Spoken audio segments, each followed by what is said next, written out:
Welcome to the Heavy Spoilers Show. I'm your host Definition, and this episode we're breaking down some insane details in Joker. The film has been sweeping the board recently at award shows, and it's no surprise due to the sheer amount of love that went to it. Each scene has something hidden in it, and throughout this video we're going to be breaking down some of the best things that you may have missed about the movie. There will be heavy spoilers here, so if you haven't seen Joker yet and don't want anything potentially ruined, then I highly recommend that you turn off now. With that out of the way, I just want to give a huge thank you for clicking the video. Now let's get into our breakdown of insane details in Joker.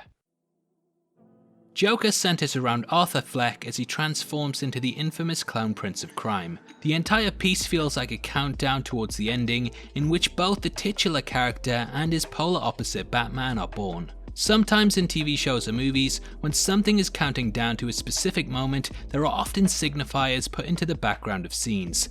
This is exemplified in How I Met Your Mother, in which the show features a number in every episode counting down to a specific moment. Joker also features a similar aesthetic throughout the film, and during the movie there's a countdown from the start all the way to the end that happens during notable moments in the movie. When Arthur visits his psychiatrist, we can see that the clock behind him is set to 11 minutes past 11. He then mentions being locked up in the hospital, and we get a quick cut of him in a cell smashing his head against the wall. We can see that the time on the clock is also set to 11:11, bringing attention to this number.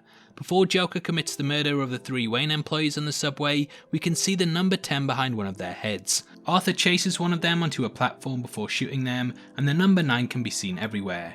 Not only does this indicate the platform number, but also the fact that we are moving towards something important. Sophie's apartment is 8B, and we see this both when he first apparently kisses her and when we later realise that their relationship was a fantasy. When stealing the file from the clerk played by Brian Tyree Henry, Arthur runs to stairwell 7. When being chased by policemen later in the film, he boards the train on platform 6, and then when they are later killed, the character dances whilst holding up 5 fingers. Backstage on the Murray Franklin show, Arthur is in room 404, and we can also see the number 4 in the background during the exchange.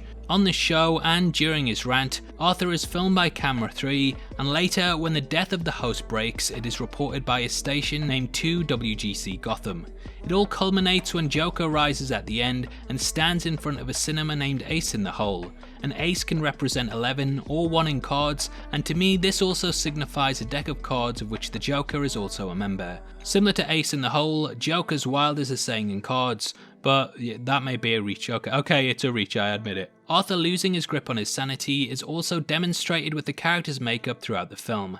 Initially it starts off quite stable and ordered, but by the end of the movie it is warped, which cements his fractured psyche. The makeup pattern itself is actually extremely similar to the design that serial killer John Wayne Gacy used to don when performing as a clown. Gacy murdered at least 33 boys and men between 1972 and 1978. The name he gave his alter ego was Pogo the Clown, and Arthur later performs at a comedy club which also just so happens to be called Pogo's. Arthur's mental state slipping is also demonstrated by the way that he writes in the film. Typically the character writes with his right hand, however when writing a joke about mental illness, he uses his left, which could indicate the darker side of his personality is slowly starting to take over. In medieval times and even today in certain cultures, being left-handed is sometimes associated with being evil, and this could highlight his transition. Joker's joke book itself also sets up certain things that happen in the film. When taking notes on the comedy routine, he writes one about slicking his hair back, and then does this later when he performs. He also has a joke about someone who died on the sidewalk whilst others walked right over him, and later he references this as a true story on the Murray Franklin show, indicating that he is an unreliable narrator. Speaking of unreliable narrators, his mother plays a big part in the film and claims several times throughout the movie that Thomas Wayne is Arthur's father. Arthur clearly has fantasies about people being his dad, so naturally he gravitates towards this. When talking to Randall, the character says that Arthur is like a son to him before giving him a gun, and we later learn that this scene may have been different in reality due to Randall's claims that Arthur instead tried to buy it from him. When imagining he's on the Murray Franklin show, he dreams that Murray says he'd give it all up for a son like him, and thus the Thomas Wayne statement becomes his obsession. But are they actually related? Well, the movie paints it out that Penny Fleck was an obsessed ex-employee of Wayne's that went insane and abused him as a child. She tried to blackmail Thomas at several points, and he always disputed that he was Arthur's father. In the film, before punching Arthur in the face, much like his son would do many times in the future, we're given the notion that Arthur was actually adopted. It really can go either way, but I'll just go into the main signifiers for and against Arthur's true parentage. Okay, so in the film, both Alfred and Thomas state that Penny tried to blackmail the family, and this is added credence by Thomas, who says to Arthur, "What do you want? Is it money?" The fact that he comes out with this straight away indicates that Penny has tried to get him to cough up the dough before, and thus he's expecting it from Arthur. Thomas says that she was crazy, and we do see in the film that she was sent to Arkham for apparently abusing Arthur as a child. However, it is possible that due to the scandal it would create, Thomas covered up his illegitimate child and had Penny sent to the asylum so that no one would ever believe her. Firstly, Penny and Joker both share the same condition known as narcissistic personality disorder, or NPD for short. People with this mental illness have exaggerated feelings of self-importance, a need for admiration, and a lack of empathy. This could show that she abused him as a child, but it does pretty much rule out the adoption. The condition is hereditary, and therefore it is very unlikely that Arthur and Penny have this and aren't related. The claims that Penny is evil can be disputed in the film by the fact that when we are with her, all we see is a kind and gentle woman, whereas Thomas comes across, well, as a bit of a jerk. The movie carries the theme of the rich dumping on the poor, and this could also be exemplified by Arthur's father. When Arthur grabs the adoption papers, they are actually crisper and seem to be slightly different to the rest of the paperwork in the file, which could indicate a forgery. When Arthur meets Bruce at the gates of Wayne Manor, the two are both wearing similar colour schemes and clothing. They both have tan coats, white tops and black pants on, and not only does this show the difference in class, as Bruce's are pristine whereas Arthur's aren't, there are also indications in the choice of actors chosen. The boy who plays Bruce also played a younger version of Joaquin Phoenix in the film You Will Never Really Hear, and this may have been intentionally done by Phillips due to the fact that they look slightly alike and thus could share a kinship. There's also the photo of Penny with the initials TW on the back, which indicates at one point that Thomas could have been attracted to her. We see Penny's handwriting earlier in the movie, and this is different to the style written on the back of the picture. Watching this scene, personally, I got the feeling that Joker knew it was true from this moment, but he just scrumpled up the paper because he didn't want to face what he'd done. The movie has a thematic arc about Arthur searching for a father, and in doing this, Bruce loses his own, and this is almost poetic in some ways. But yeah, make up your own mind on that. Phillips also packed the movie with references to other films and work. The text during the intro and the ending of the movie is the same font in Citizen Kane, down to the words "the end." Murray Franklin also has a guest on his show called Ethan Chase, who's starring in a movie named American Playboy. Bruce Wayne is often referred to as a playboy. American could be a reference to American Psycho, starring Christian Bale, who also famously played Batman. The name Ethan Chase is also the name of Zach Galifianakis' character in Due Date, which was also directed by Todd Phillips. The curtains on the Murray Franklin show are similar to The Tonight Show when Johnny Carson hosted.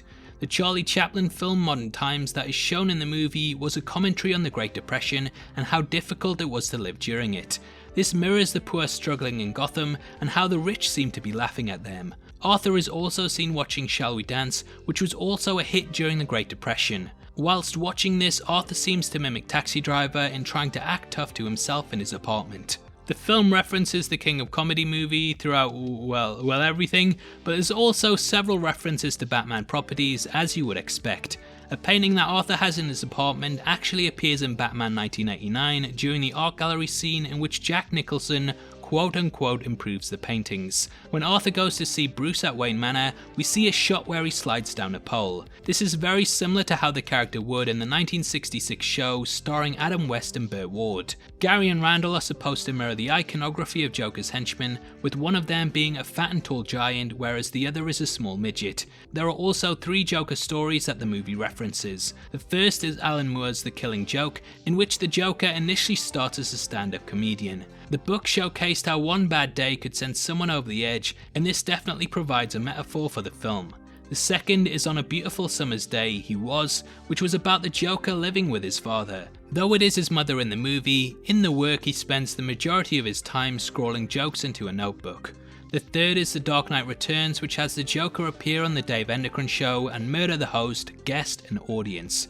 The movie opens on a news report which also feels similar to the aforementioned comic book, which also opens with bulletins. Similar to the work, it also has news reports in it sprawled across like panels from a comic book.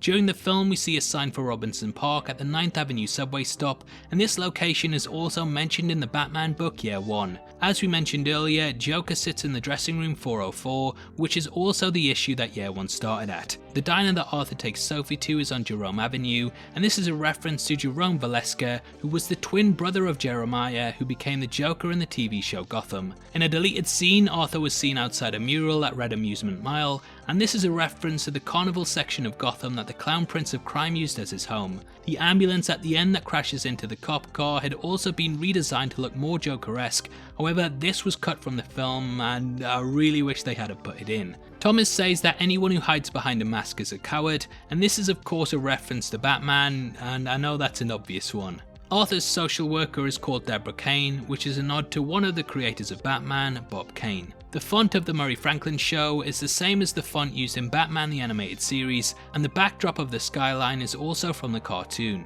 The movie also has several scenes that mirror one another and show the evolution of certain characters. In the opening of the film, Arthur is attacked in an alleyway, and this eventually leads to him becoming the Joker. This is reflected in the attack on the Waynes, which later happens in an alleyway and also sends Bruce on the way to becoming Batman.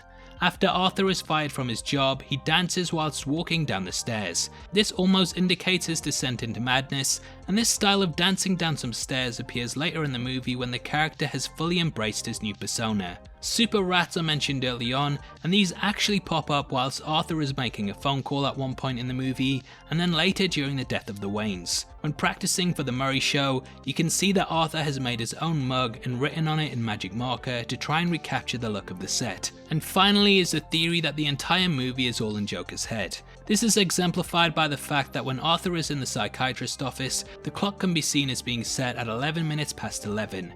When describing the hospital, Arthur bangs his head against the door, and we can also see that the clock is set to the exact same time. When Arthur goes to punch out, the time is also set to 11 minutes past 11, which indicates that Arthur is actually in the hospital at the end, imagining this entire story, and when he bangs his head against the glass, it snaps him out of it for a brief moment.